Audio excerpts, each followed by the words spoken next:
Welcome to Black Geek Energy, where Jerry, you don't sound enthused. really Demarcus, why wouldn't I be enthused this week? Did you lose another job? No, Demarcus, I'm not enthused because I had to wait Mm. 30 minutes for you to show up. 15. 30. What are you talking? We don't start till 12:30, and it's But only I just now was on 12:52. here 10 minutes before because to be early is to be on time. Do you remember that saying? I Is don't know that, what you're talking am about. I speaking a foreign language to you? Yep. Okay, so to be early is to be on time. And that's why you're not a real marching pirate. I knew it. But to be early is to be on time. That's something that we learned when we marched. Mm. Sucks that you didn't learn that. Back when y'all still played on wooden instruments. Back, Demarcus, we had the same directors, But Dr. Holmes. you didn't know that until you didn't know that until like 2 weeks ago. Well, it was four that I didn't know Mm. that Mr. Davis was your director as well. But Hmm. we still had Mr. Holmes together at the same time. Like, what are you talking about? You was in the band when Mr. Holmes was the director? I was over the band when Mr. Holmes was the Yeah, director. that's what I thought. Anyways, this is the podcast about black stuff, where Black we. stuff. Can I finish my thought, please? Absolutely. Okay. Where we talk about all the geeky stuff from comics to Dungeons and Dragons and movies, TVs, and blah, blah, blah. But we Hmm. start off each and every week by finding out how the Marcus's and mine. Oh, There yeah. we go. My name is Jardo or Jared, if you care. And this guy, well, I don't know how the screen is on your thing, but that guy beside me is the Marcus. And what does the D stand for this week? Detrimental. Oh, why? Why does it stand for detrimental? Because what? That one's for you, Jared. Because I was late. Had some technical difficulties on this side, and if you listen real close, you can hear my computer screaming as we record. You need to get another one. No, this ain't that old of a computer. When did you buy it? Mm, I don't know. Can't remember. So you don't know when you bought it. Because I bought it from my aunt. It's So been it at was least a few years. already old when you bought it. You didn't buy No, it it was new. brand new when she had it. She just didn't need it. Okay. Like she just realized she wasn't using it. Okay. So Well, it was already old when you buy it. You didn't buy it brand new. You mhm. know I just that didn't buy it out the store. When Apple does an update, they They slow down the throttle. computer. Hmm. And you also know that with the I think I new do have an update too. Maybe software that's what it coming out. is. Can I finish my statement, Demarcus? I mean, you Can I made a finish good one point. There's an statement? update. Okay. You do know that with each software update, it slows down your computer even more. I did So not know you that. not buying a new computer when you don't even know when you bought that one is detrimental to your life. So don't say I'm being detrimental. I That's didn't say all you were you detrimental. I said I was having technical issues that were detrimental. to my life. Mm. I mean, if you want to take it personally, by all means, How was I supposed to take it? I was one that was waiting. take it how you want to take it. Personally, Okay. how was your week this past week, Demarcus? And I don't want to hear about pool. It's been good. I did play Demarcus, pool. I okay, did so win. pause. Demarcus, Um, can you turn on pretty. the lights? My light is on. Why you look so dark? I don't look dark. See? Oh shit. Man, I'm about to make it fall. All right, there we go. But yeah, I did play pool Monday. We did win. We're like 4 points away from second place in our league. So that's dope. I'm gonna go play tomorrow and hopefully get another big win. Let's see what else happened this week. Other than that, work has been pretty copacetic. Um, Cat's been here since last Tuesday. Thought you might enjoy that. Thought you Oh! might enjoy that. Can she come say hi? Not right now. Oh, But yeah. how is she? What have y'all been doing? You finally did something interesting. So We went to a yacht party on the 4th. Did some karaoke. And it's like a late night brunch karaoke spot up in Oakland. It was pretty good. Let me see what else. We just went out to the pool yesterday. And then I made some jerk chicken tacos today for lunch. And they slapping. How's your week been, Jared? Kat is my favoriteest person that's your friend Mm-hmm. um in my life. Like Kat is the best person that you've ever had. Mm-hmm. And I love her to death. I've always loved her to death. Mm-hmm. Um and she's amazing and great and all the good things. My previous week, well, I installed a new ceiling fan. By yourself? Yep. All right, Mr. Handyman. Well, somebody's got to do it because I don't have a man. So, have you ever? You are the man. Demarcus, that's not what I mean. Have you ever installed a ceiling fan before? I have not. Not had to do that. Well, I did it. It was a lot. It was a lot, and I live on the second floor, which is really the third floor because we have a basement. The basement is where the little power switch is, and you have to turn off the power so you don't get electrocuted. Did you learn that the hard way? No, I didn't. Oh, okay.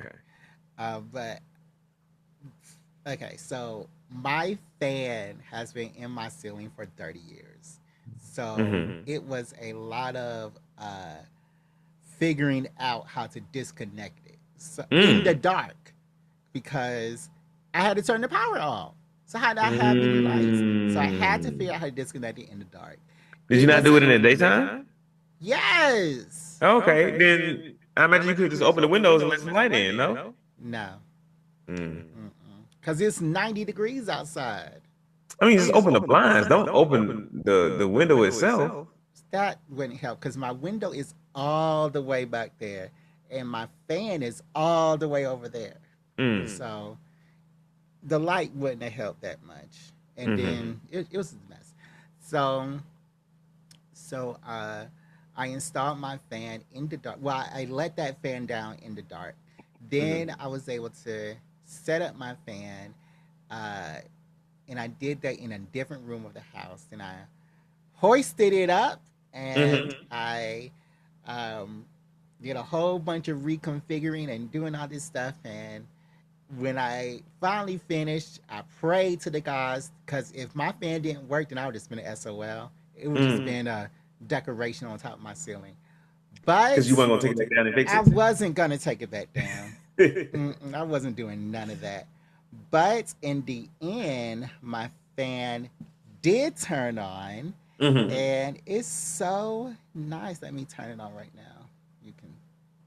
You should send us a picture of it. You should post a picture of the new fan, Jared, that you hung up yourself. Oh.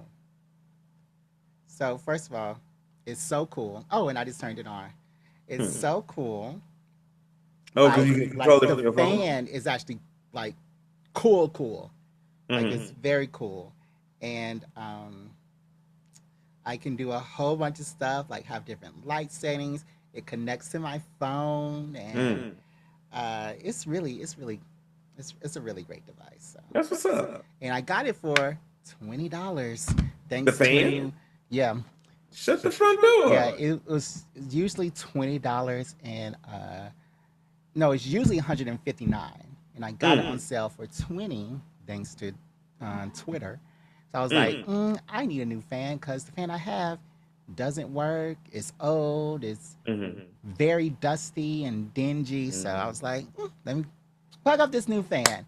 And I'm glad I didn't get electrocuted because we probably wouldn't have a podcast this week. So, Mm-hmm. yeah, I'm glad you didn't get electrocuted, Jerry. I am, well, you know, it probably would have been for the best. Um, but yeah, other than that, I've just been watching a lot of stuff. I Mm-hmm. saw Squid Games. I saw Ooh. Sandman. I Okay. saw. Have you seen Sandman? Mm-hmm. Not the new season. So you saw the first one. Mm-hmm. Did you like it? I did. I did. My old boss, he dressed up as the Sandman for Halloween, had the helmet and everything. It was a pretty sick costume. So Sandman was so good Mm-hmm. that when I watched the first season, I immediately went out and read the comic. And I was at band camp Mm-hmm. with the girls. So I was like, oh no. Paul's band camp. I gotta see what happens. It's a little 73 issue comic that was made in Mm-hmm. the 90s. It is so good. Mm. Like I had to force myself to start reading it so I can get at least 3 hours of sleep. Because it was a band camp, I had to be out at 5. So I was Yeah. like, ugh, this is so great.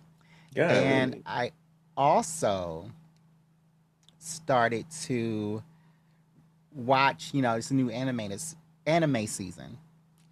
I started watching. Mm. No, we can't really talk about it. But I started watching this new anime. It was so good. On Mm-hmm. one episode, immediately went to the manga and started reading it. Why we can't talk about the new anime season? Because we're going to talk about what we're watching in like 2 episodes. Okay. But yeah, like I'm not even going to say what the anime is, but that anime was good. It was everything I Mm. needed it to be, and it shocked me, and I choked up. And I don't choke up Off of one episode. off of one episode. Golly, Jerry. But yeah, that was amazing. It was amazing. So, Demarcus, this is the time where we uh, do this thing where we give a shout out to our good friends at Movie Pass for our Mm-hmm. Put You On segments. We Mm-hmm. we usually give a lot of recommendations to our listeners. They could be anything in media from comics, anime, TV, movies, tabletop RPGs, and you Mm-hmm. even forgot a restaurant one time. But Mm-hmm. first, can you please tell them a little bit about MoviePass? Of course. MoviePass is a subscription-based service where that allows you to use a number of points that you purchase through your subscription to see movies multiple times a month. It's all about making movie going easier, more affordable, more accessible for the average people. And yeah, and right now they got their summer sale going on, I think still. And it's 2 months for uh 20 some odd dollars, something like that, $26. Yeah, it's 3 for 2. It's 3 months. You buy 2 months, get the third one free.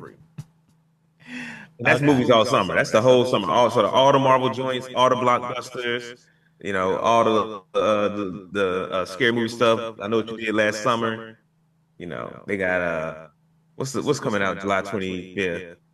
Fifth is Fantastic Four. Fantastic Four. What's Fantastic Four. That's how the is song that how the goes. song goes? Yeah, Huh. that's how the I've song never goes. heard the Fantastic Four song before then. You didn't listen to the trailer? Oh, I have not. I didn't watch the trailer yet. I want to be surprised at theater. You haven't seen not one trailer for Not one Fantastic. Fantastic Four trailer. Hmm. Well, um, the trailer isn't that great. You kind of get Mhm. what happens, but the music is great. Or either I haven't seen the trailer with the Fantastic Four theme song in it. Everyone has the Fantastic Four theme song. So no, I haven't seen any of them then. That's crazy. They released the music before they released a trailer. Hmm.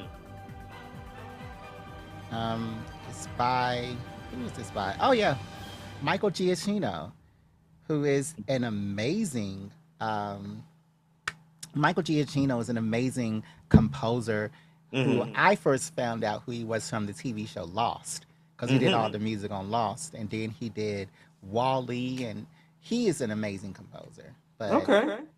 yeah, it's crazy you didn't know. Anyways, the Marcus, what do you want to put them on to? I just finished this anime that's pretty good. It's a pretty chill anime that you can just like cut on and watch while you're doing other things. It's not one that you have to like get real deep into. Mm, And it is called the hell? mm, goodness. This does not seem correct. So you didn't even know what it Let was. me see. Don't have it ready. Did I click on the wrong profile? Oh yeah, Oh, I you sure have did. two profiles? Oh no, I did it. This is the right one. Oh, okay. But there are two profiles, yes. Oh, for who? My friend Michael. Oh. Mm-hmm. Hmm. Yep. He lets me have his Paramount Plus, and I give him Crunchyroll. Even Why swap can't most we do windows. a thing like that? We could. Well, what do you want? I pretty much got it all at this point. All right. What do you have to put them on to, Demarcus? Because you are. Please tell me. I'm looking for it. I'm looking for it. If you want to go first, Wow, go free. Demarcus. Wow. You Because I didn't just have finished it it, played up and already. it's like the old man becomes like the best swordsman or some junk like All that. right. Let me go ahead and go so you can go ahead and find what you're trying to do. Because just wasting all of our people's time. I want to put them onto the Rule of Jenny Penn. This is a Shutter exclusive. It's also on Amazon, not Amazon, but AMC Plus. The Rule of Jenny Penn is titled as a horror, I guess, and I guess it is horrifying what happens, but it basically tells a story of how a bully is terrorizing people. But this bully isn't a normal bully. This is a old man in a nursing home, and he is Hmm. terrorizing everybody that's in a nursing home, um, and he's making their lives miserable at night. And what happens is a judge passes out um, on the bench, and he's sent to this nursing home. And he's like, "Well, what's happening with him?" And with this bully, and he begins to be terrorized by the bully, and the judge is then bound to a wheelchair, and it's just a lot of terrorizing. And Hmm. the best thing about the Rule of Jenny Penn is that is the is one of the actors. Mm-hmm. Um, you know the the main. I mean the that I mean it's a British name, so it's all British actors. But the bully Mm-hmm. is played by our friend John Lithgow, um, who Mm-hmm. is fantastic in this because he is winning over all the nurses, and he is also terrorizing all the people in the nursing home. So, The Mm-hmm. Rule of Jenny Penn, great, great, great movie. If you like to, just feel bad. If you like to feel bad, and if you like a good movie, a good story, and see people how they, overcome challenges, I think The Rule of Jenny Penn is a great movie. So that Hmm. is what I'm going to put you on to. Demarcus, have Okay. you found what you are looking I for? did. I did. And my mistake, I was looking in the wrong place. I usually watch my anime on Crunchyroll. This one in particular is on Amazon Prime. And it's called From Old Country Bumpkin to Master Swordsman. So it's about this guy who is convinced that he's just like this average swordsman, but he moves to this remote town, opens up like a sword school or sword dojo, and teaches kids the sword and some adults. But it sort of explores him like reconnecting with his students over time, students who've like graduated or at least matriculated through his swordsman program and who become some level of famous or important or whatever. Because he has one student that becomes head of the royal guard, another student that becomes like head, like really important in like the Magic Institute, and invents sword magic. Another student who becomes a blacksmith, who's an adult, and the only reason he joins the dojo is because he wants to like learn what people want in a sword. Um, but yeah, it's super chill anime. You get a little bit of harem vibes from it because a lot of the students that he reconnects with are women. But it's definitely one of those where like he's like the most powerful person in the country or in the world or whatever. So like every fight he gets into, he wins, even if he has like a little trouble. So easy watching, a nice little storyline. Um, I had been watching it a while ago and kind of forgot about it, and then logged on to Amazon Prime and saw it in my continued watching. Went ahead and binged it this weekend and finished it on up. So yeah, definitely With easy Cat watch, there? good show. Huh? With Cat there? Yeah, Did she Cat watch likes it with anime. you? Mhm. I don't think she'll go out her way to watch it herself, but she'll watch it if it's on. DeMarcus, without really talking about it, how many anime on your previous anime list have you finished? Okay, never mind, No, because no, no, you no, get no, on no, my no, no, no, nerves. no, no, no, no, no. I There's an answer here. There's an answer. I'll tell you exactly how many I finished. I was thinking about that when we started talking about the new anime coming out. Um, I finished Rurouni Kenshin, but that's not really part of the old stuff. I think I finished My Hero Academia. Nope, never mind. There's one more episode of that. Okay, DeMarcus, that's not good. Let's just go ahead and move on to the next segment because Let me you're about see. to piss me off I again. finished The Unaware Atelier Meister. All right, so is there an activity for this week? I finished Fire Force. Marcus, I just wanted a number. I didn't want to.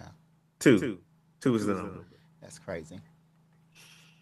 You got the activity this week, right? No, and it's crazy because you always list like 5 anime I'm watching. You list like 15 anime, and then you don't even watch them or finish them. Well, I like to give things a chance. And if I don't like it, I'm not required to finish it. Okay. Well, If it doesn't hold my attention through episode 8 or whatever, then that's what it episode is. 8. Like I get deep. Sometimes it's episode 4, but I digress. I give it 3 episodes, and I'm in or out. Mm. All right, Demarcus, I did contact you earlier saying, do you want me to do the activity this week? Mm-hmm. You said yes. Oops, I'm not live. Okay.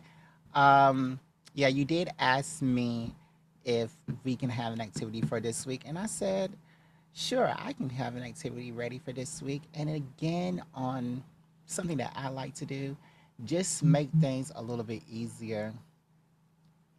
I like to make these fun. I like to make these easy, simple for everybody involved. I don't like to give gotcha questions or do anything that DeMarcus be trying to do um, in his activities. And I just like to be democratic. I like to be fun. I like to be interesting. And I like to keep it light because I'm not trying to make sure that Marcus doesn't get any of these. I'm not at all. But um, I'm trying to make sure that he doesn't come out this looking stupid, basically. So what we're going to do today is something that DeMarcus, he already knows it. All right. I know he knows this. These are black characters from Disney films. Like, I'll tell you some. Tiana, Goofy, the Mufasa, all these people. Is Goofy confirmed to be black? Uh, like Disney's not gonna say it, but Disney did say in their a Goofy movie documentary, that if it wasn't for the black community buying the VHS of a Goofy movie, then he wouldn't have that sequel or that show. So that Hey, was in well, that documentary. we But adopted them. yeah, but I want this to be fun and interesting for everybody involved. So um, I just you know. Mm-hmm. But yeah, let's go ahead and do this.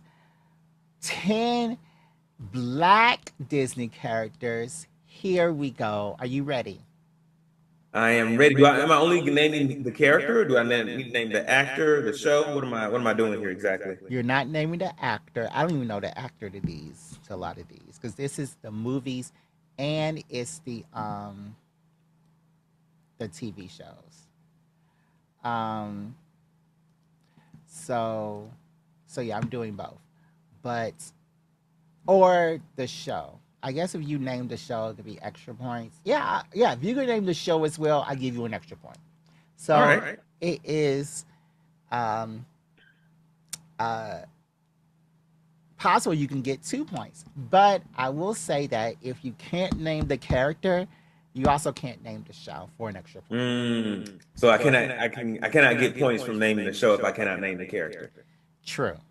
Okay. What is the threshold to win? How many points do I need to get? 5. 5 points to win it. Mm-hmm. Sounds good, sir. I'm ready when you ready. All right, here we go. Number 1. Who is this character? Mm. That's the guy from Soul. I think his name was Jim. Jim? Mm-hmm. Final answer? That's my final answer. All right. His name is Joe Gardner. I was so close. He is from Soul. It was Joe, not Jim. Did you watch this movie? Mm-hmm. I've seen it once. It's Jamie Foxx. Mm. You didn't know that either? Mm-mm. Oh, wow. All right. Who is this character? Mm. I don't think I've seen this one. Mm. That's Cadet Hawthorne. Mm, I don't know what show they're from. okay. I don't know if she is a cadet, Mm. but her name is Alicia Hawthorne. What's the show? Lightyear. It's a Mm. movie. The Mm. Buzz Lightyear prequel. Oh, okay. Now I recognize the face. Mm. How did you know that? It's on her chest. Oh, yeah. Okay. So you got 1 point. Okay. Who is this black person from Disney? Oh man, his name Bubbles. Yeah, his name is Bubbles from Lilo and Stitch. Okay. His name is Cobra Bubbles Mm-hmm. from Lilo and Stitch. So you got 2 points. Nice. Okay. Who is this black person? Yeah, this is another one. I don't know. I don't think I've seen this one, or maybe I've seen it only one time. Yeah, I ain't even got to guess. Mama Frida. Mm-hmm. Her name is Meridian Clyde from Strange New World. I would have never got that. You didn't see Meridian Strange New Clyde. World? Mm-mm. Mm. What kind of movie is that? It was a Pixar movie, and a lot of people didn't like it because it featured a gay couple. Mm. Yeah. All right. Who is this black character? The baby or the one holding the baby? The baby. I don't know neither one of them. Wow. Yeah, ain't even got to guess. Okay, so you don't even want to try? Baby Claire. Okay. This is Doc McStuffins from the Mm. TV show Doc McStuffins. Mm. This kid show, I imagine. Yeah, it's a kid show. Mm. Okay. Okay. Who is this black person? Ah, man. was his name? I think his name is Fred from Big Hero 6.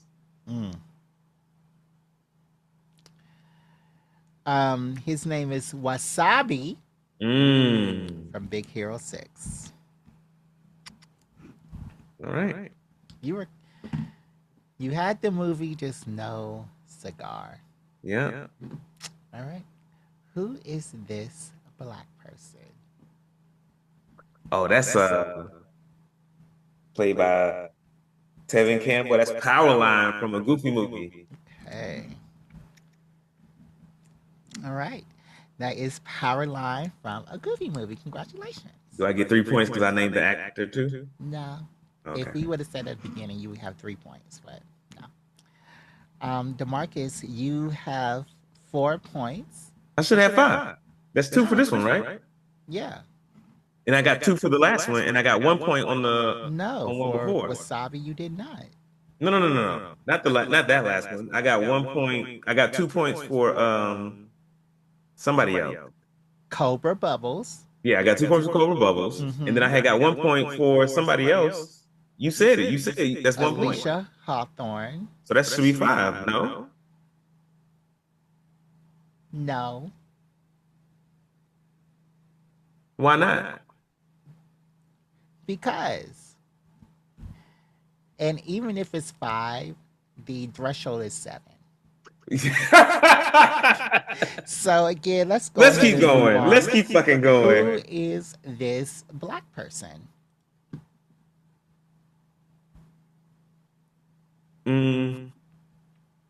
Pretty sure his name is Gerald from Recess. His name is Vince LaSalle from Recess. Damn. Okay. DeMarcus, who is this black person?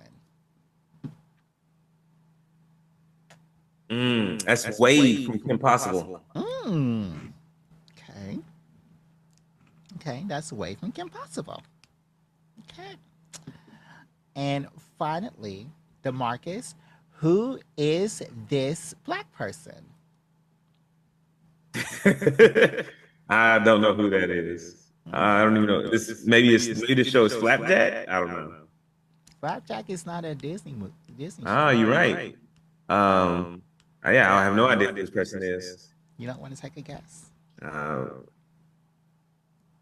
Officer Black. Officer Black. This is Sheriff Bliss from Gravity Falls. Okay. All right, DeMarcus, you have 2, 4, 6, 7 points. Thanks to the bonuses that I so graciously let you have, because I'm not a horrible person. So you did win this challenge. Congratulations. Thank you, Jared. Even after you moved the goalposts. What are you talking about? We ain't got to get into it. Yeah, let's not get into whatever lie you just said. I don't feel like going back and forth. But how does it feel? This is the first time you've ever won something. I don't think it's the first time I don't won nothing. Yeah, this is the first time. I don't won plenty. Not on this show. Yeah, on this show. No. Winner, chicken dinner over here. No, you never won before. You never won before, and we can. Whatever you say, Jared. Whatever you say. We can go back and listen to them. Okay, that's what I thought. Oh, and by the way, do you still have the questions from the UX quiz that you did? Yeah, I can get them. Why? Okay. Can you send those to me? I told my coworkers about it, and they were like, "Oh, we want to take it." Okay, cool. So, DeMarcus, what's the topic for today? The topic for today are villains who are not really villains, aka villains who are right, villains who are justified, etc. Mm-hmm. Mm-hmm. Mm-hmm. So I got four villains for us to talk through.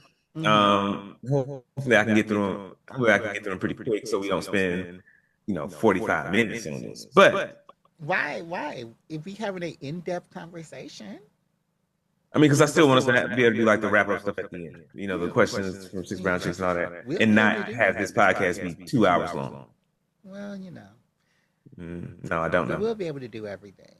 Okay. And, Anyway, and it's amazing how you don't mind for them to wait, but your friend of over 15 years, he could just be waiting for who's them? the listeners. They did wait. No, I They was waited waiting. just like you was waiting. What are you talking about? They aren't going to get that part when I edit this podcast, Marcus. Oh, I thought you were talking about the folks on live. I didn't start the live until you came on, Demarcus. So they had to wait too. If they know we normally start at 12:30, and they sit up there at 12:25 waiting on the show to start. All right, Demarcus. They weren't there. That's all you had to say. Lauren is in the chat though, so Hey, LB. Lauren McNally. Oh, even better. Hey, Lauren. Go ahead with your topic, Demarcus. All right, sure. So villains who aren't really villains. First up, this villain. What can I say about them to start? I definitely thought they were evil as a child as well until I grew up and learned the power and of a contract. So the first villain I want to talk about is Ursula. And while her methods may be questionable, and that may be a theme that runs through all of these people we talk about, they're not really wrong. You know what I'm saying? So let me run this by you. So let's look at Triton and Ursula's backstory for a little bit. And depending on where you look, it differs a little bit, but essentially they're siblings, right? So in one story, Triton and Ursula are two siblings of two. And when their father died, he gave them two magical items, gave Triton the trident, gave Ursula a magic nautilus shell, and the expectation was for them to rule the seas evenly. At one point, Ursula gets a little greedy, tries to use black magic to usurp the throne, and that's how she gets banished and becomes like the sea witch. Now, in that version, it's like, oh, you getting greedy. That's a little reprehensible. We don't support that around here. But in the second, well, no, not the second one. In the second one, she's pretty shitty too. In the second story, Triton and Ursula are two of 8 siblings. And Ursula kills all of their older siblings to become queen, but forgets to kill Triton because he's like younger than her. But eventually they get wise to the plot. Triton banishes her. He usurps the throne or whatever. But in the last tale, Ursula is a shapeshifter by nature. Yes? Okay. Laying that out there. And so she doesn't have to look like that. Like the octopus form that she has, she chooses to look like that. And so she chooses to have those tentacles instead of a fishtail like all the other mer people. And Brighton is like, nah, we don't like that. And so he banishes her because she wants to have tentacles. And so she gets adopted by this human, but eventually returns to the sea and finds other witches that will help her get her revenge against Triton. If we look at this third tale, she got did wrong just because she wanted to be different. Just because she like octopus more than she like being a fish. Let me ask you: Are you okay? You gave me 3 stories. Are these from like Hans Christian Andersen? Are these from the Disney animated series or the second movie? Or where are these stories from? So the first one where Triton and Ursula are siblings, that was from the movie. They allude to it saying that Ursula used to live in the palace and whatnot. And then this 2 of 8, where they're two siblings of 8, that comes from a book. But I can't remember what the book is called. I didn't maintain that source. And then the tentacles is also from, I think, a book too. But yeah, so anyway, after Ursula becomes the sea witch, when she returns to the sea, she still looks out for her mer people. She still wants to help. So whenever somebody comes to her with a problem, she gives them a solution. Mm-hmm. With some, strings attached, because ain't nothing free in this world. She still got to make a living. She still got to eat. You know what I'm saying? Bet. So she'll do little contracts.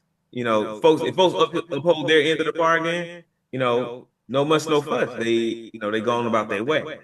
But it's only when you break her contract or don't hold up your end of the bargain is when she turns into one of those little polyps, those little slime looking things in her lair. And so when Ariel goes to her for help, the contract says, that because she's in love with Prince Eric, but he's like a human, lives on the land.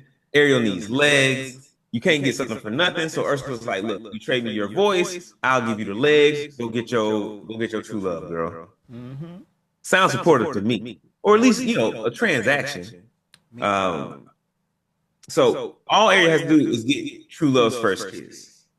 So, and which should be easy because Prince Eric done already seen her. He saved her on the beach thinking she was a person, but she was a mermaid. So when he see her up on land, that should be that should be it.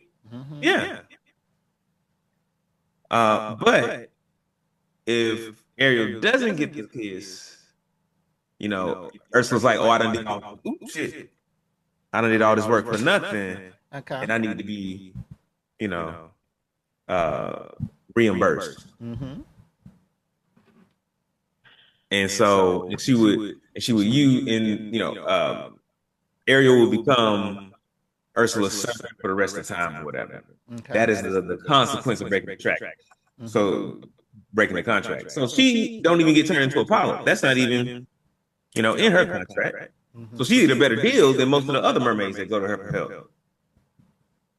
And so all this to say that Ursula is a businesswoman who lays out pretty clear contracts, with those who she does business with. Yeah. And she gets a bad rap just because folks don't hold up their end of the contract, and she got to do what she got to do.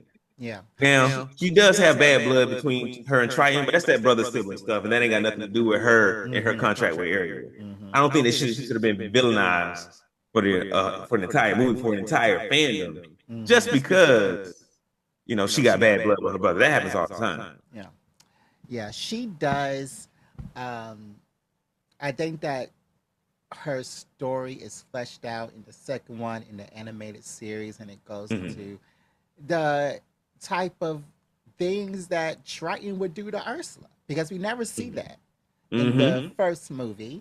We never see that, but regardless of what happened, in the end, all magic has a cost. Like, that is known throughout the Disney multiverse. Every Disney movie says it. Every Disney series says it. All magic has a cost. Marvel, all magic has a cost. DC, all magic has a cost. So you are entering this contract. She signed it with that little feather quill underwater. She signed the contract with squidding, singing the song, and she already knew, I have to kiss this person, or I have to give up something of myself, which is her freedom. And then you have to think about it. Her entire body was changed. She changed her, because like on her tail, on her fish side, that's where her gills are. So she not only changed her respiratory system, she changed her method of moving. She changed her skin, because if you take a fish out of water, or if you take a dolphin out of water, they start to die because ain't no type of they drying out. Yeah, they drying out. So, or an octopus or a frog or whatever, they start to dry out. So she's changing her skin. Like, she's doing a lot Changed of her entire physiology. It's a lot of physiological things, biological things that go. It's not just her voice. It's not just her voice. So she was doing a lot of stuff, but then everybody was like, oh, I'm against Ursula because she looks different. And that's why white people don't Wait a like black people. minute. Because White of people come into shows like this. this. Of shows like this, they teach children that differences are bad, but they Mm. don't teach them what they had to do to make the thing right, the thing that she was asking for And what happen. they and what they don't teach them is to go over your contracts, negotiate. Exactly. Don't just sign something because you think you're getting what you want. Look through it, have a lawyer look at it. You don't just go into no contract blind. Exactly. And that's Exactly. on. I put that on Triton for not teaching his daughter better. Exactly. But no, that's Triton's fault. That's Disney's fault because they're teaching racist behavior Teaching subconsciously. racist behavior. So yeah, Derek, you yeah, going to the I extremes. definitely feel you on Ursula, You most definitely going definitely. to the extremes. I didn't say all those words, but Mm-hmm. excuse me, I hear you. All right.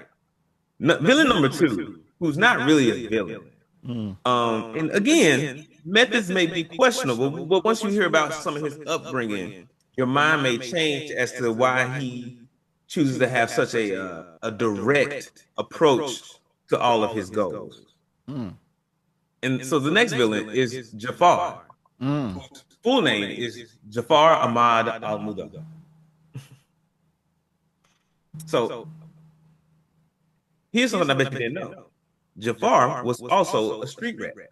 Mm. Hmm. Just like Aladdin, man. He had a twin sister named Nasira. And he was born and raised on the streets. He was in poverty. He didn't have a lot.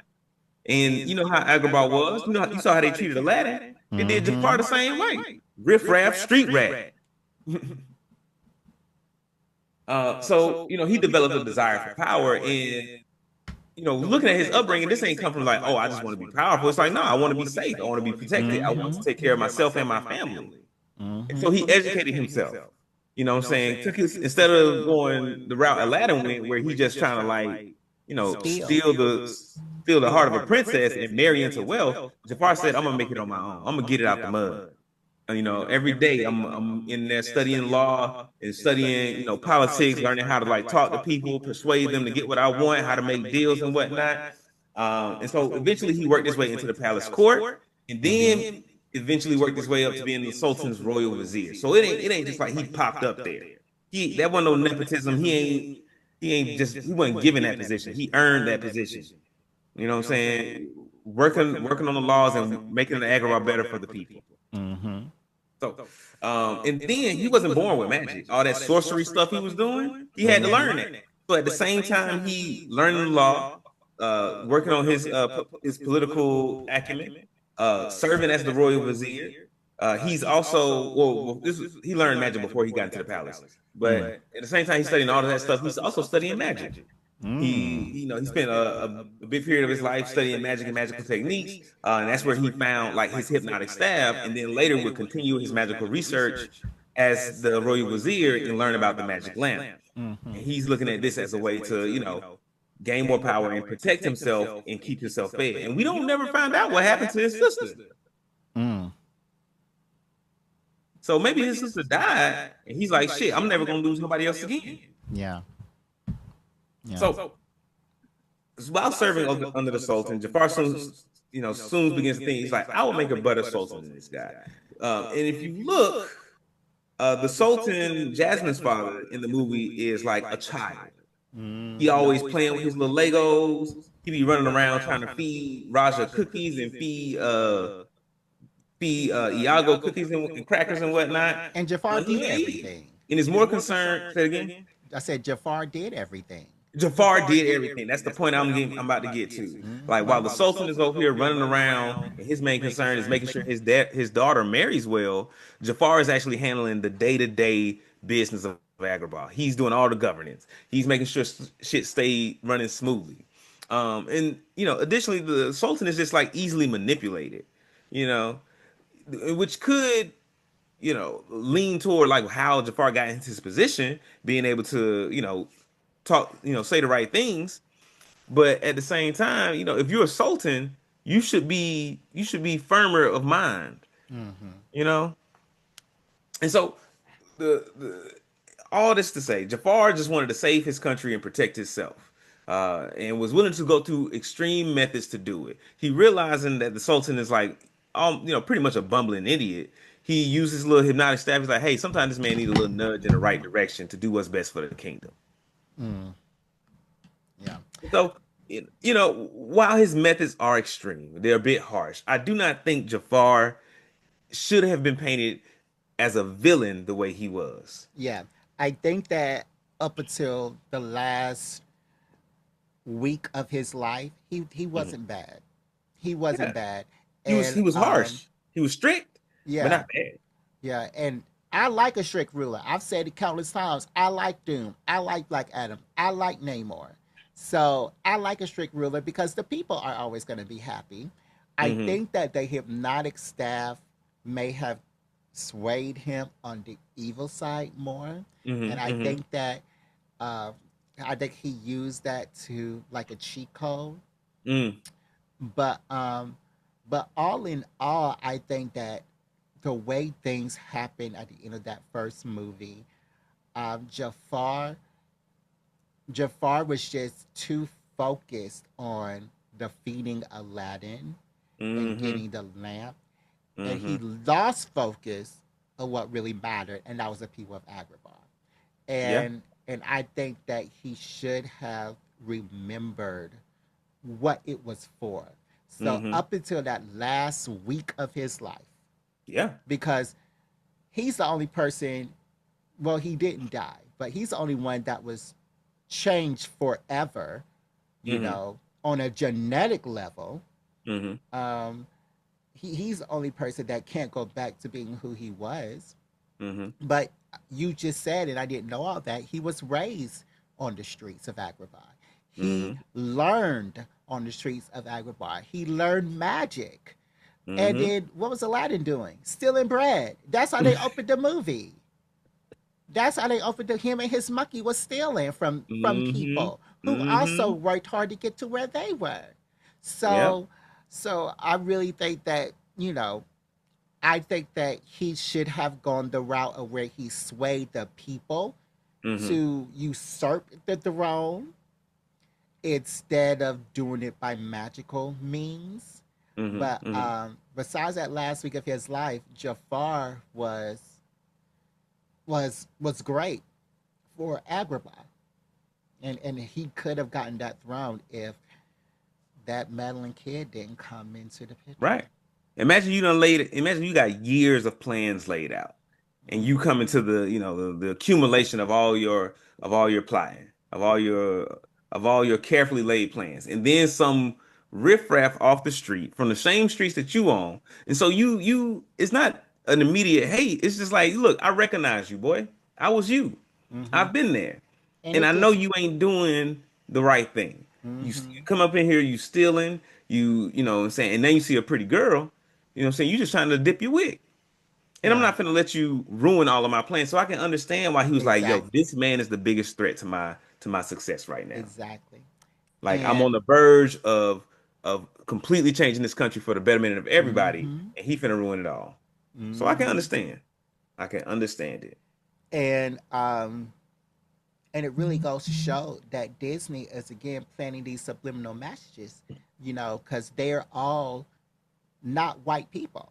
So he's Mm, saying that white people, are the only people that when they try hard and get something, they succeed. But mm, when a brown person tries hard, no matter what they do, they can't succeed unless the genie comes in and saves them. mm, So again, it's Disney playing these subliminal messages in the minds of children mm-hmm. about about life, and it's not right. Uh-huh. Well, Jerry, I don't know about that. I don't know about the subliminal messages and the programming the children. Um, they do use magic as kind of a scapegoat a lot. And that does happen. But let's move on to villain number three. Uh, Well, I don't. I think that you're just choosing not to see what Disney is doing, but I'm the one bringing up the points to you. well. Well, let's see and it. then you taking an inch and going to the moon with it. But No, I'm gonna no, let no. you have your opinion. I'm only connecting the dots. I'm just connecting the dots. I'm All right, only all right, all connecting the right. dots. Number three, man number three. Let's talk about Pain, aka Nagato from the show Oh, Naruto. okay, okay. You know, Pain wasn't really a villain. But we know him as like, wanting mass destruction, want to destroy all the villages. He's just coming in, wiping out the entire Leaf Village, stapling Naruto to the ground, whooping Hinata ass when she comes to help him. We see him do all of these bad things. And at some point, we have to recognize, or we have to wrestle with the fact that sometimes people do bad things for the right reasons. Mm. Let me get into it. Yeah, go ahead and get into it. So Nagato, Yahiko, and Conan were all born um were all born in the village hidden in the mist. Mm-hmm. And I wasn't able to find out whether they were originally born in as ninja or not, and whether that was their life path. But during the Second Great Ninja War, they were orphaned. Mm. And that's when we see their story, some of their story in the show. Jiraiya finds them, trains them as ninja, teaches them ninjutsu, and because Jiraiya feels bad because he's a part of the reason why they're orphans because the Leaf Village was attacking the Mist Village at this point in time. Mm-hmm. Um, and so after being trained as ninja, they were like these three kids. They're like, oh, we grew up in war. We lost everything, our home, our families, and now we just have us. We should form this organization committed to peace, and we'll call it the Akatsuki. Mm. Okay. And that's how the Akatsuki was born. Yeah. Nagato, Conan, and Yahiko were the Akatsuki, and they were all about bringing peace to the world. Mm-hmm. Now, let me tell you a little bit more about the Second Great Ninja War. So, the Second Great Ninja War was about territory. Mm-hmm. It wasn't like, oh, we're being attacked, we're just trying to protect our borders. No, none of that. And so the main villages at this point in time, the Leaf Village, Mist Village, Sand Village, and the Stone Village, were all expanding their territories under the pretense of like, oh, we're bringing fair rights to the people. But really, it was about money. Mm-hmm. After the first Great Ninja War, which all of those countries were involved in, all of them are left like wounded. You know what I'm saying? These are wounded countries. The economies are broken, the society's a little broken, and they're trying to heal. And at one point, they realize like, oh, they're healing more than we Mm. are. Their economies recover more than we are. We're going to be in trouble if they get back on top and we don't. Yeah. Because that's what happened the first time. The first Yeah. Great Ninja War, we all started attacking each other because we all wanted to be the main top village. Mm-hmm. And the Leaf Village is a part of that. Mm-hmm. And I want that to stick with you because what we see in Naruto, from the perspective of Naruto and the Leaf Ninja that we follow, the Leaf Village is like this benevolent village where everybody's happy and everything goes right all the time. Mm-mm. We all know that's not true. Not true. Once we started look a little deeper, the fourth Hokage planted a demon in his son. The third Mm-hmm. Hokage, after being tasked with watching that child, pretty much abandons him and lets him grow up on his own, and lets the Yeah. entire village mistreat him when Yeah. he could have very easily said, "Hey, come live with me. I'm gonna take care of you. Talk about it. You can become my adopted son, and because you were already the fourth Hokage's son, and we can Mm-hmm. raise you to learn to control this nine tails inside you." Mm-hmm. And avoid a lot of the grief that you had to go through as a child. Yeah. But no, none of that happened. And then we also have the dark side of the Hidden Leaf Village, Donzo, who's making back alley deals, who commissioned the genocide of the Uchiha, which leads to Itachi leaving the village because he can't live with himself anymore, and Mm-hmm. Sasuke, you know, turning to this path of revenge because he can't live with himself as long as he lets his brother live for killing his Mm-hmm. entire family. Yeah. Yeah. The Leaf Village likes to portray this front as if they are the perfect place to live when they're just as bad Mm-hmm. as every other village. Mm-hmm. The Mist Village had his own things where they were like raising kids, to slaughter each other. We see that a little bit in the show. Like the test to become a ninja is like an all-out battle royale, and the survivors are the ones that become Miss Ninja. Mm-hmm.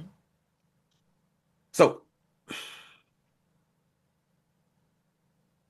like I was saying, there's a disparity in the economic status of the nations, and each one wants to secure more power for themselves, assuming to keep their own borders secure and protect their own people.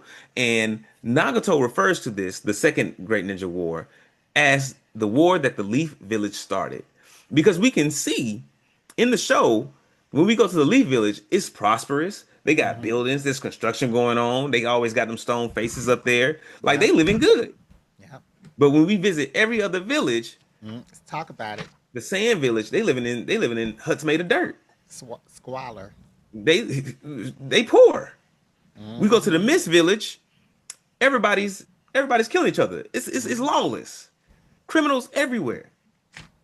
The only other village that has some semblance of the prosperity that the Leaf Village has is the Stone Village.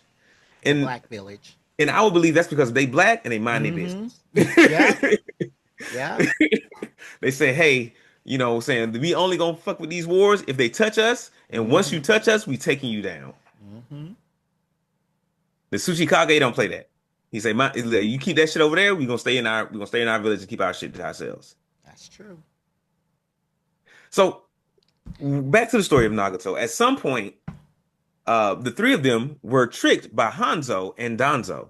Hanzo, if you remember, is the leader of the Mist Village um, around the time the Second Great Ninja Wars ended. Mm. Hmm. Mm-hmm. So why is he linking up with the with one of the leaders of the Leaf Village if he's the leader of the Mist Village and they're supposed to be at war with each other? Tell me. Tell me. And keep in mind, Nagato, Yahiko, and Conan are all Mist Village ninja. They were born there, they were raised there. They may have got some training from a Leaf Village ninja, but this is their home. Hanzo could have welcomed them with open arms and been like, "Hey, we know you suffered a lot in the last war. We're here to protect you now. We're here to make a difference. You want to make a difference for our people. I want to make a difference for our people." But that wasn't what Hanzo was about. Hanzo was about power and death.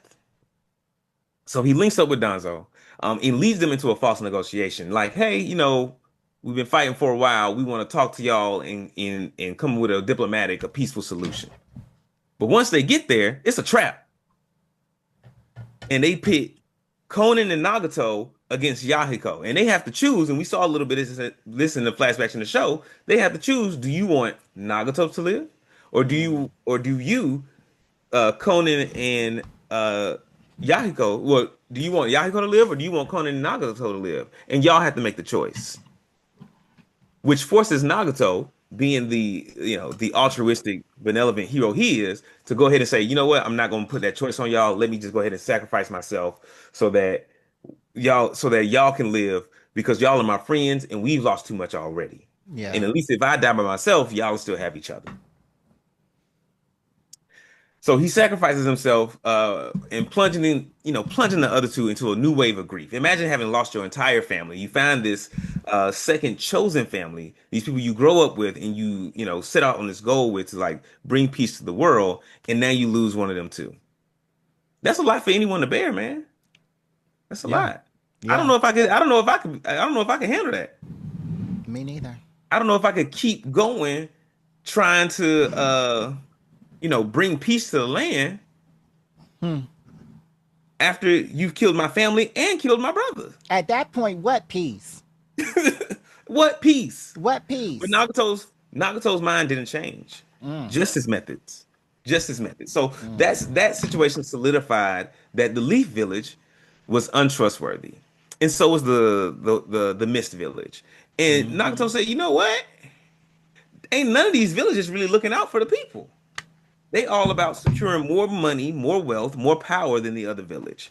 And this is never gonna end. But you know what?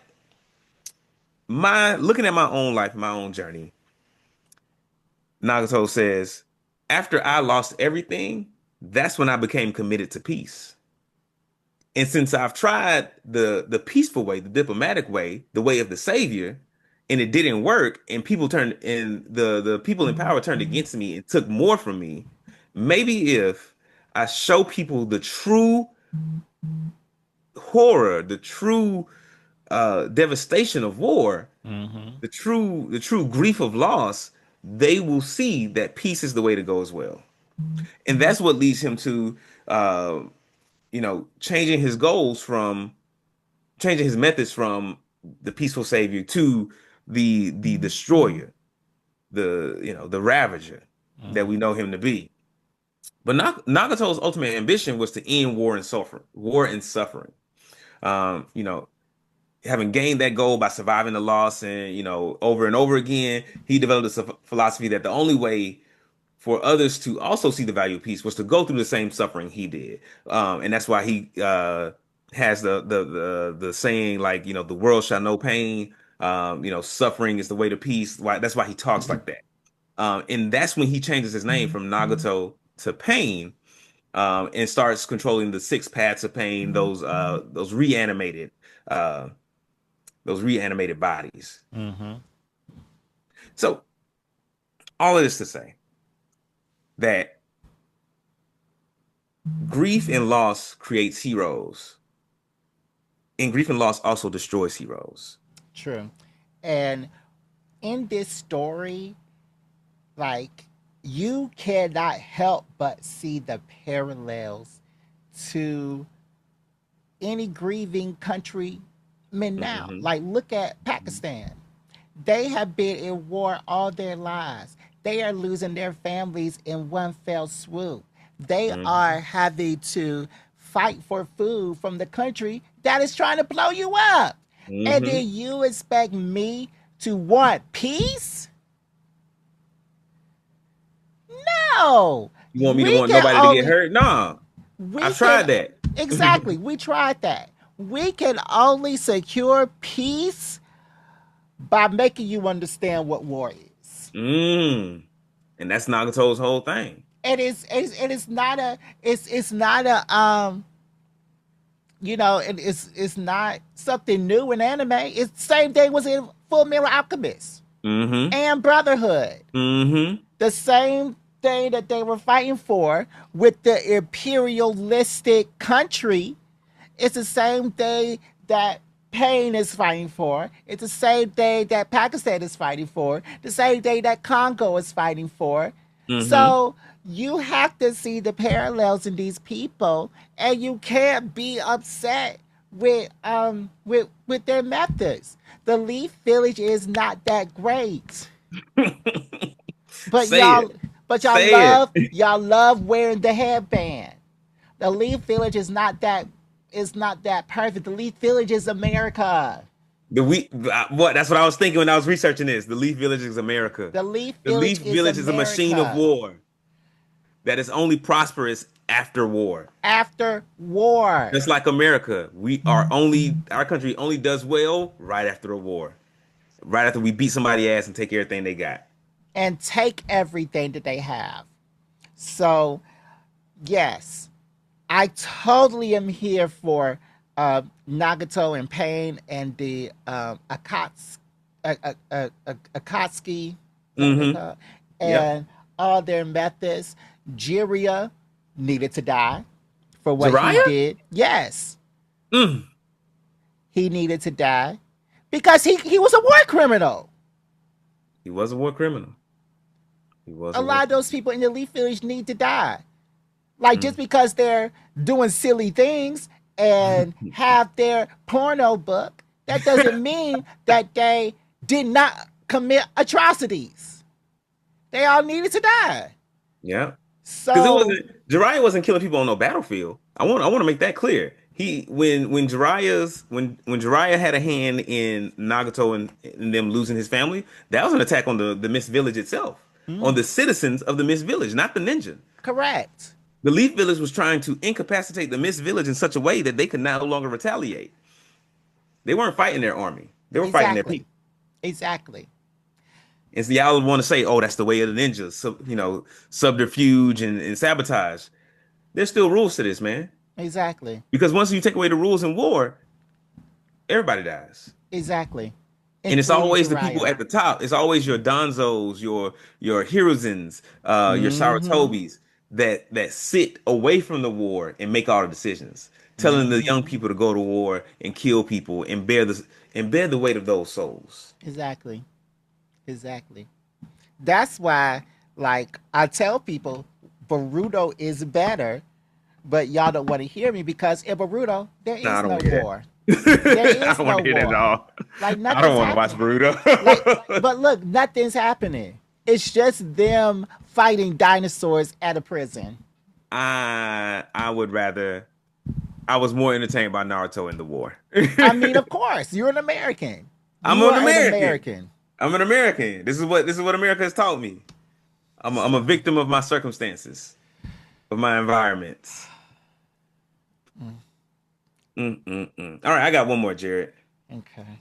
I got Let's one hear more it. villain. I got Let's one hear more from villain, this and one. this one might surprise y'all. This one, the next guy, he has a richest to rags to riches story, both ways. Hmm. Um, and he feels betrayed not only by the world but by his own family, his father specifically. And so he sets out his ultimate goal is to right the wrongs of the world, just like all these other villains, and protect himself and his brother, who's the only family he has left alive, and to bring peace to the people. Mm. The next person is Doflamingo Don Quixote from One Piece, the guy with the Uh, pink and the feathers, I've seen spiky him. I shades. don't know this story. So let's hear this story. Let's hit his story. Okay, okay, but you know who I'm talking about, right? You know Doflamingo. I've seen this picture. This character. You Yeah. seen the cosplay. The cosplay is pretty dope. I'm gonna get that to y'all. Y'all be cosplaying the hell out of Don Quixote, and it'd be good. I like it. Keep it up. Yeah. So let's hear about him because But I'm interested. let's talk about Don Quixote. Don Quixote was born a celestial dragon. What's And that? if you know what the celestial dragons are in One No. Piece, these are the descendants of the 20 noble families that began the world government. Okay. The Don Quixote family is one of these families. So the celestial dragons live on Merijois, which is like the upper island in the sky, where they look down on all the other people of the world because we started the government, our family started the government, we run the government, we run the world, we made the world into what it is today, so we can do what we want with it. So it's a That's floating island? it's like yeah, they live on an island in the sky, yeah. Okay. How does it float? The if you remember like this, oh, you don't watch One Piece, but there's like there are floating islands in One Piece. One of them is called Skypiea, and they kind of like replicate that technology so that they Hmm. can build on clouds. Okay. Hmm. So the attitude of these families is that since we created the world to be what it is today, we can do what we want with it. And these families use and abuse the rest of the world. Mm. Everything from slavery, where they enslave other humans, giants, the double jointed arm people, the double jointed leg people, devil fruit users, mermaids. They don't care. They say everybody's below us and anybody can be a slave. All we got to do is kill it. Um, Okay. they charge exorbitant taxes on every country of the world, and they call it the celestial tribute. And basically, that's when the each country has to give all of their money or so much of their money to the celestial dragons, which is why the celestial dragons have so much wealth um, for running the government. These are their taxes. But a lot of times, after a country pays these taxes, their country is left starving. Their people are starving. They barely have enough to keep their economy going. Okay. And lastly, they have a thing called the native hunting competition. And this is a competition where the Celestial Dragons chooses an island in the world and they go there and compete amongst themselves to see who can kill the most of that island's inhabitants. Basically, genocide. So, They turn gen they turn genocide into a game.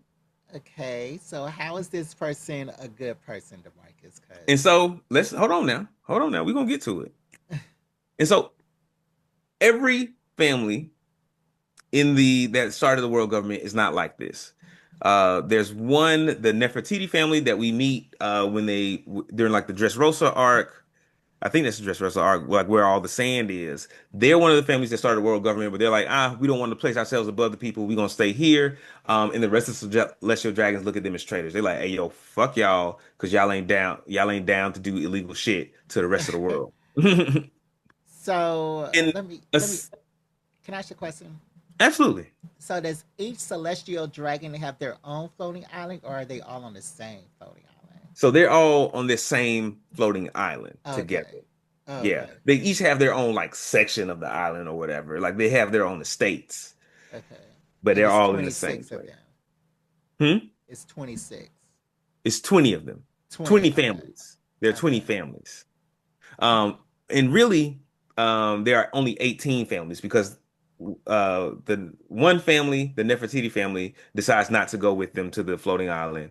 Hmm. And then the Don Quixote family, thanks to homing Don Quixote, once he starts seeing like how much shit that they got going on, he was like, "Oh, we can't be a part of this no more. I'm taking my family and we leaving." And Don Quixote is the person we talk about today. Don Quixote is the family that we're talking about. Okay. Doflamingo is the specific person. Okay. Okay. Okay. Homing Don Quixote is Don Flamingo's father. Okay. So, you know, credit to Homing for getting his family out of there because these people are trash Hmm. and are basically destroying the world. But I don't like the way he does it. He does it in such a detrimental way that his family is his family starts dying and starts getting lynched. Let me, Wahoo! let me tell you about it. So, um, unsurprisingly, Don Flamingo's father, Homing, left the Celestial Dragons, giving up all the privileges that came with it. Now, it's not lost on the people of the One Piece world that the Celestial Dragons and the world government do not fuck with them and really be exploiting them for everything they got. So when they move to like this northern village somewhere, but when the people realize like, oh, y'all are Celestial Dragons and just come down here to live, um, we don't fuck with that. Hmm. And we don't fuck with y'all. So and y'all ain't got no business being here. Okay. Um, so after leaving Mary Joie, the Don Quixote family is persecuted by the people of the lower world because they hate celestial dragons. I mean, with good cause, You because know, they going to islands and killing everybody. So it's you know, not, and yeah. they're I mean, taxing them to be poor. into So into poverty. Yeah. I mean, yeah, I understand why the people did not like them. yeah.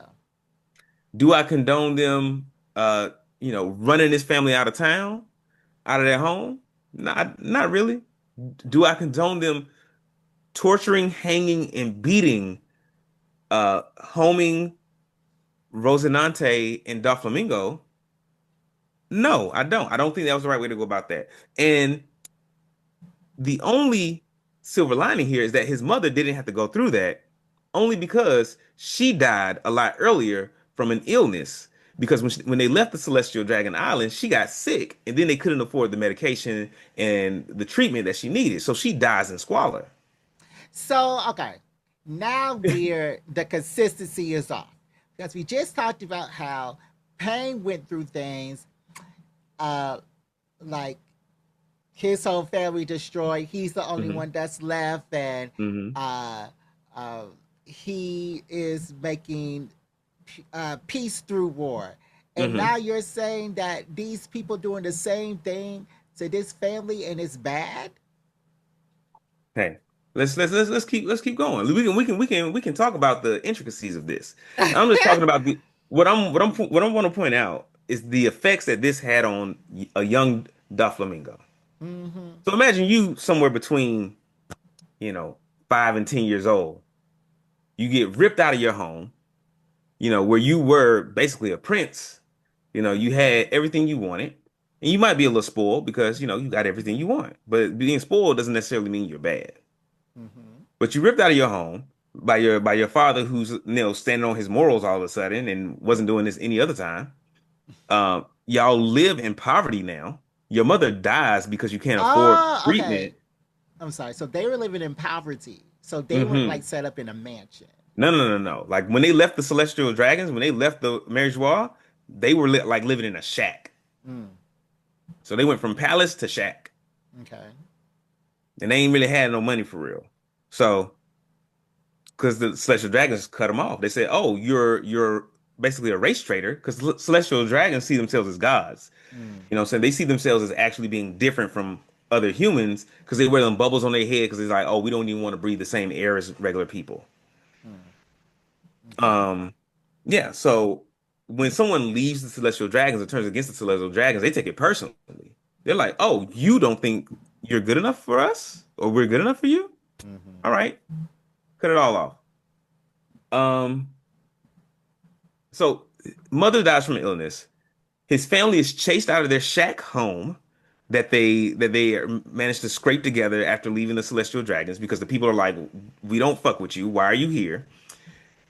Doflamingo, his father Homing, and his brother Rosinante are all tortured by these same people. Like they, break into the house, nooses around their neck, drag them out, hang them up, beat the fuck out of them, and then leave them there. So after all this, his dad is like, you know what? Might have made a mistake. Tries to go back to the Celestial Dragons, but they're like, nah, fuck you, dog. You already left. And once you out, you out. Okay. Um, Eventually, around age 10, Doflamingo is like, I've had enough. Dad, every decision you've made has been bad, and we live beaten, bruised lives because you decide because of all decisions you made, and our mother is dead. And now things get a bit extreme. We see where Doflamingo's mind starts to twist, and he starts to break as a person because in this moment he decides to kill his dad and Ah, offer his head back to the Celestial Dragon, saying, "Hey, look, I dealt with the traitor. Let me and my brother back in because we didn't deserve none of this." okay. You know what the Celestial Dragon said? No. Absolutely. They was like, no. They was like, your daddy a traitor, you're the son of a traitor, and y'all deserve a traitor's death. Okay. So mind your business, and we gonna mind ours. This show's starting to sound good. So where is Doflamingo's justice? Where's who brings the townspeople to justice that basically beat and ravaged his family? Who brings his father to justice for allowing his mother to die?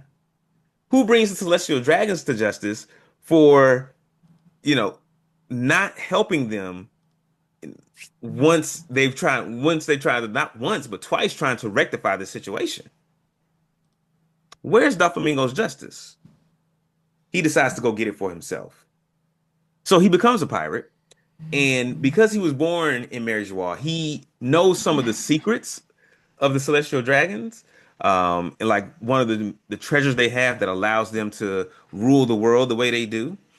He knows about that and where it's kept. And so he's like, hey, look, y'all don't have to let me back in, but y'all got to give me those privileges back that I once had and make me a warlord of the sea, or else I'm going to let these secrets out.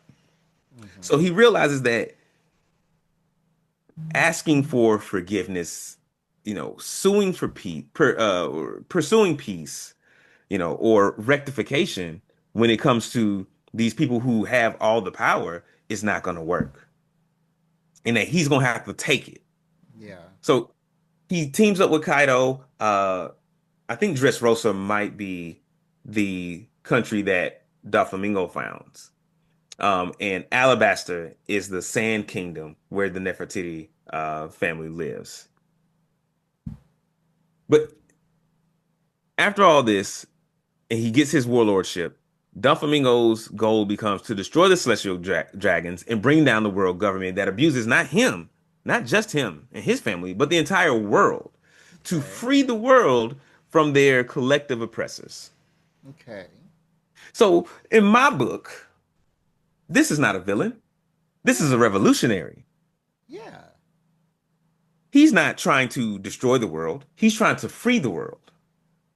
And he needs to, his life has shown him that he's going to have to take whatever extreme methods needed in order to accomplish these goals. Because the half measures, the asking for forgiveness, the going, let me make this right, that's not happening. That's not working. Yeah. And he's only left with one other option. Yeah. I mean, it sounds like, he's lived on both sides of the fence and he has drawn his line in the sand. But Hmm. like, what I'm not understanding is what is the other side of the coin? Like, why is Luffy trying to defeat him? What did he do? So Luffy and Doflamingo's beef is personal. Because I like Doflamingo, I can't remember exactly what it was. Let me see if I can find it.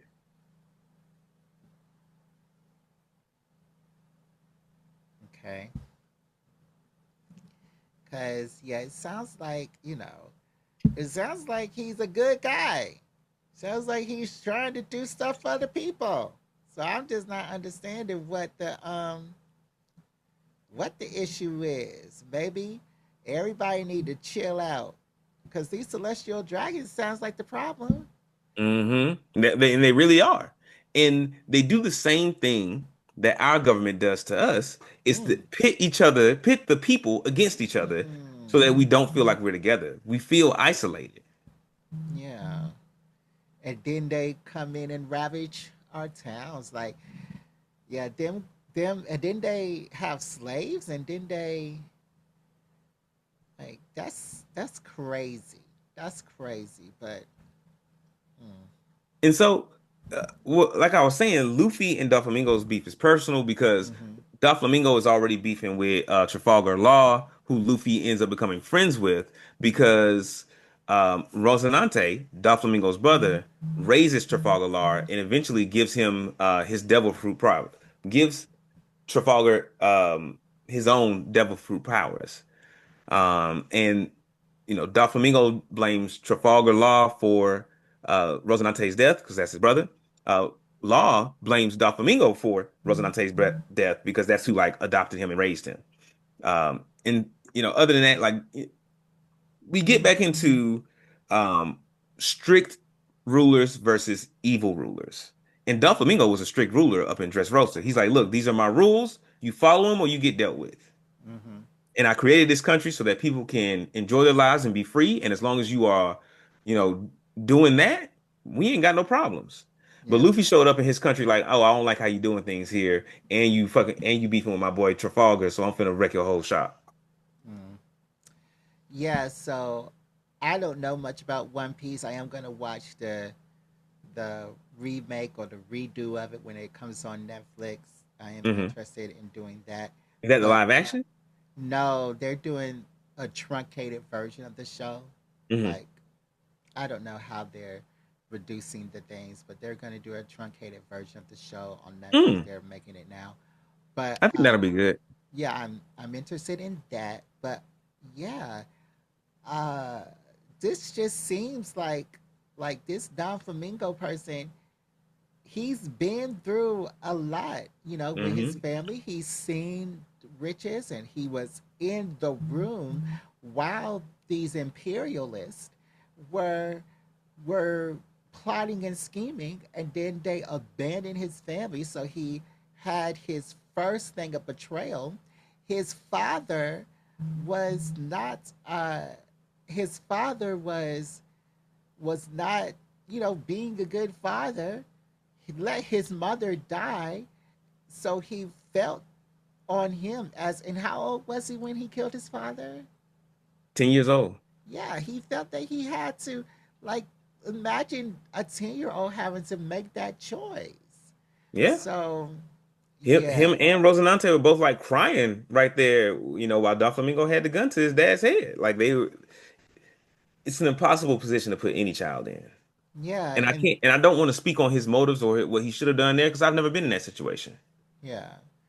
And then for the celestial dragons to then deny him again after he made that choice. Like, imagine what it is for an adult, but for a child to hold your father's head up Hmm. and say, "Is this enough?" To hold your dad accountable for his Yeah, mistakes. yeah, that's kind of sad. So, Yeah.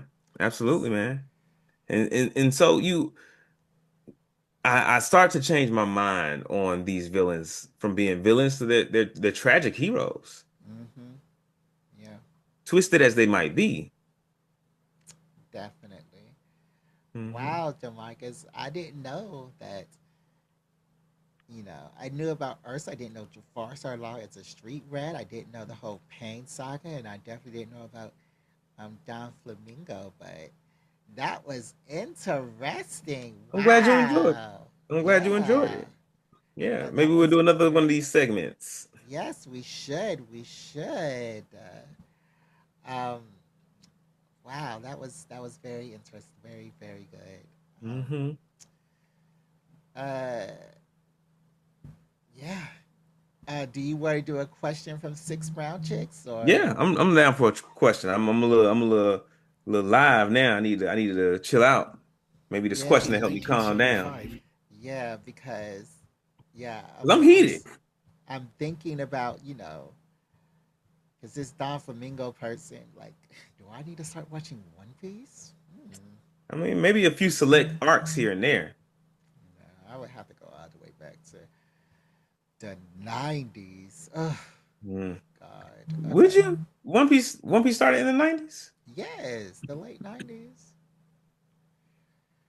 All right. So Six Brown Chicks. What we do is we read the first sentence of the question, and then Demarcus decides which question we should do. Are you ready, Demarcus? Mm-hmm. All right, here we go. Number one, my manager sent a Teams meeting invite to our entire team, and I knew that S meant mass layoffs. So I slipped out the building, shut my phone off, and went straight home. That's number one. Number two, Mm. I'm a city girl who won a southern wedding. Number three, I knew, no, I know Twan loves me because he risked everything to spend time with me. Mm. At number four, I thought the grass was greener at another woman's house, and I foolishly left my wife for a month. For a month? Mhm. Mm. Let's do the one before. Twan loves me because he risks everything to spend time with me. What does that mean? All right, let's read it. Oh, I didn't do Six Brown Chicks this week. Okay. I know Twan loves me because he risked everything to spend time with me. Twan's wife works the night shift at Amazon, so he brings me over during the day, and I also help him with his toddler. I was in a car accident, and I have a flipper denture in the front of my mouth until I can afford dental implants. Twan and I got high, and we fell asleep watching TV. At some point, his daughter took my flipper out of my mouth. When we Took his woke what out up, of his mouth? at some point, his daughter took my flipper out of my mouth, her dentures. Oh, okay. When we woke up, my flipper was gone and I was shocked at my missing teeth. We looked everywhere for it, but I had to leave before his wife came home. The following morning, his wife found it. My flipper had lipstick on it, so she knew he was cheating. Wife kept the flipper. He's pretending that he doesn't know where my flipper came from. I'm wearing a mask at work because I'm missing teeth. Also, Twan is avoiding me. How do I contact the wife to get my teeth back? I can't afford a new one right now. So we'll go back to the part where he risks everything to see her. So Lauren's asking what's a flipper. So a flipper is let me see. So she got in a car accident, and she has a flipper denture in the front of her mouth until she can afford dental implants. Mm, And she said that the first sentence, I know Twan loves me because he risked everything to spend time with me. hmm. Keep And going. then Keep going. she goes on, Twan's wife works the night shift at Amazon, so he brings me over during the day, Mm, and I also helping with his toddler. Okay. So she's sneaking and geeking at this man's house while his wife at work, not only not only playing house with the husband, but playing mama to the daughter. Yeah, And the daughter was like, "I got something for your ass," and stole the dentures. yeah. So this leads to the wife finding the dentures, and Mm-hmm. I'm really curious as to like where and how the wife found them because the daughter had them. Maybe she just dropped them somewhere, but maybe she went in the daughter's room and found them or something like that. Yeah. Um, and so now her question is like, how do I get my dentures back from the wife now that Tuan is no longer talking to me? I think what we first have to look at here is look at we have to reevaluate your original mindset. Tuan does not love you, and he's not risking any and everything to see you Yeah. because now when the shit hit the fan, he's like, oh nah, you don't even exist. Okay. So how do you get those dentures back? You got to go over there while the wife is home, wake her Yeah. ass up, and be like, hey, look, those are my teeth. Yeah. Yeah, that's what you got to do. You gotta go confront the wife, and then you Yeah. got to spill the beans. You Yeah. got to blow up this home. I'm not gonna If you say want. happy home because the wife is sitting on some teeth that don't belong to nobody that live in the house. Yeah. Yeah. I definitely agree. If she wants her teeth back, she gotta go sue the culprit because Twine's not Mm-hmm. answering his phone. Mm-hmm. So she just gotta go over there. She gotta wake her up. Mm-hmm. Um, if During the she's not day wake, after her long ass night shift, yeah, and they gotta she have gonna that hate that. discussion. She is gonna hate it. Um, I don't like. I don't know. Like, it doesn't mention that the wife is malicious or anyway, but I mean, like the wife, why would the wife not be malicious? because, well, I guess that you know both parties knew that Twan was married, so the wife Mm, can be malicious, and then you're around this woman's child, hmm. so um, yeah, she can be malicious. You just need to go over there, say you're sorry, I and would that's I would say what don't it even is. apologize if you don't mean it. Like if you're not sorry, don't say you're sorry. Or Yeah, or better a better way to say that, find something that you are sorry for to apologize for. yeah, And I don't know what that is in the situation because you messed with her husband on purpose. mm-hmm. You played mama to the toddler on purpose. Yeah, You know what I'm saying? You didn't mean to leave your teeth there, so maybe that's what you apologize for. Like you go in there and say, "Hey, I'm sorry I ever left these. I'm sorry I let your toddler take my teeth, and I'm sorry you found them the way you did. mm, If you're sorry for those things, yeah. Like you're gonna have to go in there and do something, cause hat in hand, as they say. yeah, I think that's the only solution. That's the only Um, way. all right. So if you want to follow us, you can. We are Black Geek Energy on Instagram, Black Geek Energy on Facebook, Black Geek Energy on Spill, Black Geek Energy on Blue Sky, Black Geek Energy on TikTok, Black Geek Energy on YouTube, Black Geek Energy on Twitch. Bless you, Black Geek Energy Thank on you. Threads. You can also email all your questions to blackgeekenergy@gmail.com. You can listen to me play live on Marvel 1619. I put the link in our show notes and our store, blackgeekenergy.etsy.com. You can go there and you can buy a hoodie. If you buy a hoodie, we can continue doing this for a whole nother month. So go and buy a hoodie. Hmm. Um, we also have a Patreon that's $3 a month, 10 cents a day. So forego your Airwan smoothie and buy our Patreon for a month. Yeah. And Demarcus, do you have any final thoughts? Um, my final words today are let's really take a look at what the world labels and calls evil. Mm-hmm. Yeah. Because it's not always as it seems. And there's always more to the story. And people are not evil just because they want to be evil.